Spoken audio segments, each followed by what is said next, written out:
ये खबर आप तक पहुंचाएंगे। साबिक अपोजिशन लीडर उमर अयूब के खिलाफ 4 अक्टूबर के एहतजाज का केस इंसदाद दहशतगर्दी अदालत ने उमर अयूब को इश्तिहारी करार दे दिया है। अदालत ने उमर अयूब की प्रॉपर्टी की तफसीलात भी तलब कर ली है। उमर अयूब का पासपोर्ट और शनाख्ती कार्ड ब्लॉक करने के ऑर्डर्स जारी किए गए हैं। आपको बता दें कि इंसदाद दहशतगर्दी अदालत के जज ताहिर अब्बास सिपरा की जानिब से इस केस की समाअत की गई है। साबिक अपोजिशन लीडर उमर अयूब के खिलाफ 4 अक्टूबर के एहतजाज का ये केस है, जिसमें खबर मौसूल हो रही है कि इंसदाद दहशतगर्दी की अदालत ने उमर अयूब को बाकायदा तौर पर इश्तिहारी करार दे दिया है। मोहम्मद आलिजा ज्वाइन करें, उनसे बात करेंगे। आलिजा, कमरा अदालत में क्या हुआ है आज?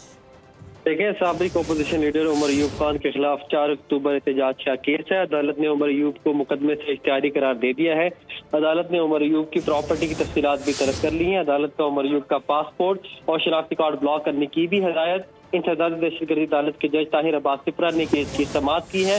उमर अयूब के खिलाफ दहशतगर्दी की दफात के तहत मुकदमा दर्ज किया गया था। जी ठीक है आलिजा, बहुत शुक्रिया आपका।